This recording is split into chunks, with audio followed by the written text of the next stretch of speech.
Pharma કંપનીઓ માટે કિરણ view લઈએ ઓરો ફાર્મા અને ઝાયડસ લાઈફ સાયન્સીસ, કારણ કે બંને માટે એક નેગેટિવ એક્શન છે યુએસ FDA તરફથી પ્લાન્ટ્સના ઓબ્ઝર્વેશન્સ જે મળ્યા છે તપાસ દરમિયાન. ઓરો ફાર્માને 8 અવલોકનો મળ્યા છે તેલંગાણા યુનિટને, અને ઝાયડસ લાઈફનું જે વડોદરા યુનિટ છે ત્યાં 4 ઓબ્ઝર્વેશન્સ છે ખાસ કરીને મળ્યા છે. બંને કંપનીઓમાં એક મજબૂતી આપણે જોઈ હતી શુક્રવારના સેશનમાં. કઈ રીતે જોઈ રહ્યા છો? સેટઅપ કેવું છે ઓરો ફાર્મા અને ઝાયડસ લાઈફનું? બંનેનો અગર તમે ચાર્ટ ઇન્ટરનલી કમ્પેરિઝન કરશો તો Zydus life looks very much promising, no doubt. હવે યુએસએફડીના જે આપણને મળ્યા છે અવલોકનો એને ધ્યાનમાં રાખવાનું રહેશે.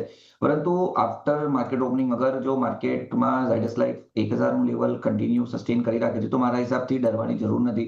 તો જેમની પાસે પણ પોઝિશન છે 1000ની નીચેનું કોઈ સ્ટોપ લોસ મેન્ટેન કરજો, કારણ કે ન્યૂઝના કારણે વોલેટિલિટી ઘણી રહેશે. અથવા તો એક પોઝિશનલ સ્ટોપ લોસ 970નો બની રહ્યો છે, જ્યાં ઇન્વર્ટેડ હેડ એન્ડ શોલ્ડર પેટર્નનું રાઈટ શોલ્ડરનું લો છે. તો 970ના સ્ટોપ લોસથી ઇનફેક્ટ બાય ઓન ડિપ્સની પણ સલાહ રહેશે.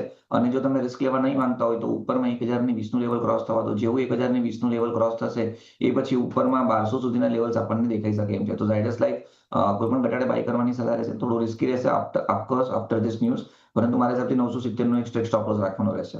ઓરબિંદો ફાર્માની વાત કરીએ તો